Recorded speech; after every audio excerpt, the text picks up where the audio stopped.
हरीश चौधरी ने ये कहा था कि जो जुलाई महीना इनके अलावा दूसरा भी कोई नाम लोगे क्या आप पहले ऐसा है कि इनका कद मेरे बराबर नहीं राजस्थान का, ये बायतू और बाड़मेर के नेता है, ठीक है। पॉलिटिकल पापा वाला कहा था, मैंने पूछा क्या उनको, मैंने कहा ना पॉलिटिकल पापा, उसमें सवाल पूछा उनको कि उन्होंने पॉलिटिकल पापा का पूछा, उसका जवाब तो दें, पॉलिटिकल पापा मैंने बोला। उन्होंने ये कहा और जो शिकायतें पंजाब के अंदर भ्रष्टाचार की जो वसूली उन्होंने की थी, पंजाब कांग्रेस जो शिकायतें करी, ये बात जरूर है कि उन्होंने मेरी गाड़ी पत्थर फेंकवाया था, वो हिसाब अभी मेरा बाकी है। तो रिव्यू करना चाहता हूँ, अगर उनमें तो मैं तो पार्टी बनाया अलग से, अब उनके पास तो पैसा भी खूब है, पंजाब से लाए हैं और ना, तो फिर हनुमान बेनीवाल गाड़ी नहीं चलाता, चलवाता गाड़ी दूसरों। हमारा उमेदवार राम जी का जन्मदिन का कार्यक्रम था, आशीर्वाद समारोह रखा गया था और इन्होंने मुझे इनवाइट किया था।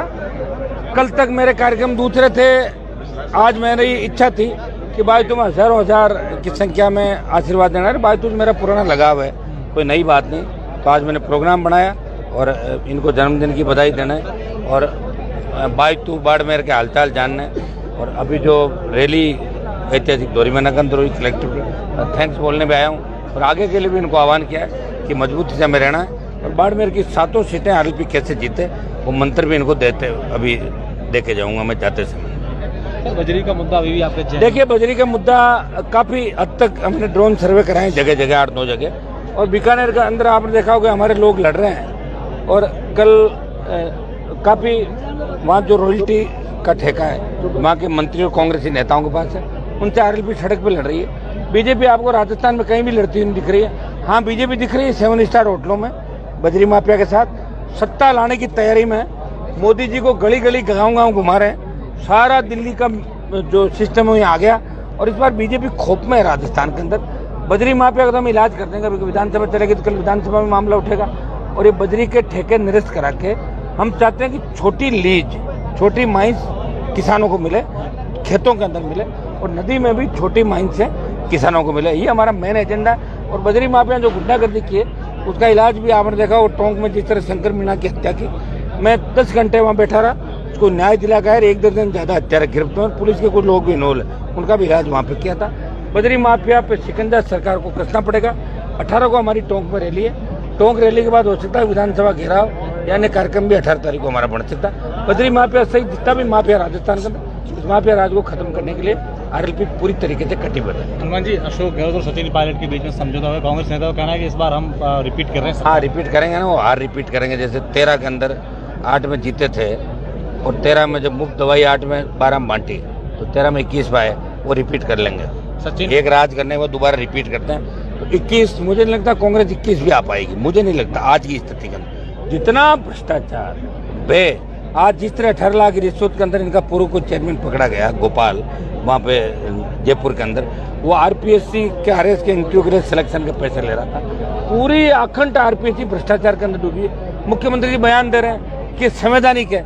अरे चीफ मिनिस्टर, सरकार के आगे कोई संविधान नहीं होता। हाँ, लोक सेवा आयोग की बात करें तो उसमें सीएम कार्रवाई नहीं कर सकता। अपने यहाँ तो कार्रवाई के लिए एक बिल लेके आ जाओ, तुरंत कार्रवाई करो। मैं कह रहा हूँ संजय सोत्रे को गिरफ्तार करें, ईडी गिरफ्तार करें। बीजेपी मिली हुई है, बीजेपी क्या करे, खाली ईडी के नाम से डरा रही है, काम तो नहीं कर रही है ना। आप देखिए कितने घोटाले राजस्थान में हुए, वसुंधरा के समय, गहलोत के समय, एक दूसरे की मदद कर रहे हैं, जवान पिस रहा है। भ्रष्टाचार, आपका अपराध जिस तरह बढ़ा है राजस्थान के अंदर, ये इनकाउंटर की जो घटनाएं हो रही है, फेक इनकाउंटर राजस्थान में चालू हो गए। कहीं न कहीं ये आपका कानून व्यवस्था से लोगों का भरोसा उठ रहा है। ये भरोसा लोग थोड़ा बहुत अगर करें तो आरएलपी पार्टी पे भरोसा करें।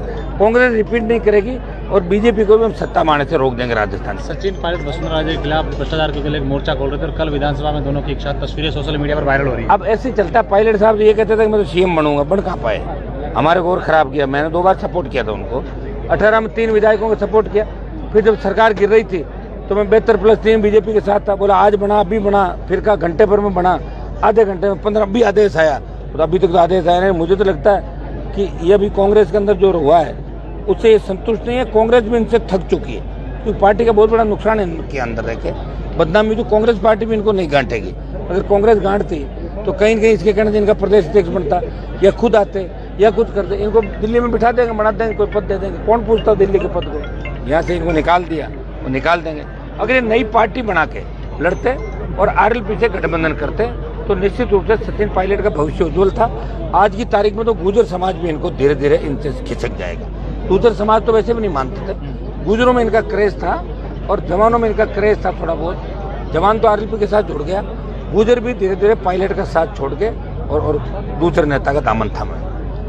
हनुमान जी सबसे बड़ी जो हरीश चौधरी है, उन्होंने कहा है कि हनुमान जी प्रायोजित आंदोलन करते हैं। वो तो पुरानी बात हो गई यार, अब उसके बाद पता नहीं मैंने कितना क्या कह दिया, वही लेके बैठा अभी तक आप। और बताओ कोई नई बात। पॉलिटिकल पापा वाला कहा था, मैंने पूछा क्या उनको, मैंने कहा ना पॉलिटिकल पापा, उसमें सवाल पूछा उनको कि उन्होंने पॉलिटिकल पापा का पूछा, उसका जवाब तो दें। पॉलिटिकल पापा मैंने बोला, उन्होंने ये कहा था, आपने एक बयान दिया था कि मेरी हनुमान बेनीवाल से हरीश चौधरी की मुलाकात हुई थी, उन्होंने मैं कभी आज तक मिला भी नहीं। वो तो ये भी कहते हैं कि आज मैं तो हनुमान जी को जानता ही नहीं। अभी मैं कहता हूँ मैं गहलोत को नहीं जानता या पायलट है वसुंधरा को नहीं जानता, ऐसे क्या सोचते, जानते तो हैं। वो डरे हुए हैं और मंत्री पद जाने के बाद और जो शिकायतें पंजाब के अंदर भ्रष्टाचार की जो वसूली उन्होंने की थी, पंजाब कांग्रेस जो शिकायतें करी, ऊपर भी उनका मामला गड़बड़ हो गया और अब वो परेशान होके मुझे लग रहा है बाई तो आगे रहे, गाँव गाँव घूमे, मुझे ऐसा लग रहा है। कहाँ तो राजस्थान बदलने की बात करते थे, कहाँ बाई तो के अंदर आके गली गली घूमने लगे, कमजोर है परेशानी के अंदर। वो चाहे जैसे बयान दे देते हैं, उनको मैं बहुत लंबे समय जानता हूँ, कितनी मजा। हाँ ये बात जरूर है कि उन्होंने मेरी गाड़ी पत्थर फेंकवाया था, वो हिसाब अभी मेरा बाकी है। आरएलपी किससे गठबंधन कर रही है 2023 में? हम क्यों करेंगे किसी से गठबंधन? हमने तो एक शोषित पीड़ित तबका या कोई नई पार्टियां जो भी है, ये हमारे विचारधारा की पार्टियां, अगर वो गठबंधन चाहेगी तो करेंगे। हम तो 200 सीटों में लड़ेंगे और गठबंधन होता है तो हम ट्राइबल के लिए कुछ हमारे दूसरे तो उनके लिए छोड़ सकता है, लेकिन 150 से ज़्यादा सीटों की तैयारी राष्ट्रीय लोकतांत्रिक पार्टी ने कर ली और आवश्यकता पड़ी। जबरदस्ती गठबंधन करना कोई जरूरी नहीं है। 200 सीटों में आरएलपी लड़के, ये जो एक इतिहास बदलने की बात है देश में कि राजस्थान में कांग्रेस बीजेपी दो ही पार्टियां हैं, ये आरएलपी इस बात ये बदल देगी कि राजस्थान में आरएलपी तीसरा मोर्चा है, तीसरा विकल्प है, विधानसभा की संख्या के हिसाब से, संघर्ष के हिसाब से। और लोकसभा में भी राजस्थान की कोई लड़ाई लड़ रहा है, आरएलपी लड़ रही है। 24 मोदी के जयकारे लगाते हैं, एक किसान की जय जयकार करता है और विधानसभा में 3 विधायक आरएलपी के माफिया के खिलाफ, भ्रष्टाचारियों के खिलाफ, अपराधियों के खिलाफ लड़ाई लड़ते हैं, आपको नजर आते हैं। आरपीएससी और पेपर लीक के मामले में सस्पेंड भी होते हैं। और सड़क पे कोई लड़ रहा है, वो नागौर का सांसद लड़ रहा है, आरएलपी की टीम, राजस्थान का नौजवान आरएलपी विश्वास करके लड़ रहा है। और ये जो संख्या आ रही है, आप ये देखिए, इंतजार देखिए कि ये कार्यक्रम 3 बजे समाप्त होने वाला था और मैंने 2 बजे इनको कहा कि मैं आ जाऊं क्या, इन्होंने कहा आ जाओ साहब, कोई दिक्कत नहीं, 8 बजे तक बैठे रहेंगे रात को। ये इनका जो प्रेम है, ये नेताओं के पास किसी के पास नहीं मिलेगा। मोदी भी सभा करेगा तो बसें भेजेंगे, कोई उसमें पनीर पकोड़े 10 तरह का आइटम, लोग 50 कुर्सियां लगा के और उसको इधर करके, और वो नाटकबाजी जो सिस्टम है।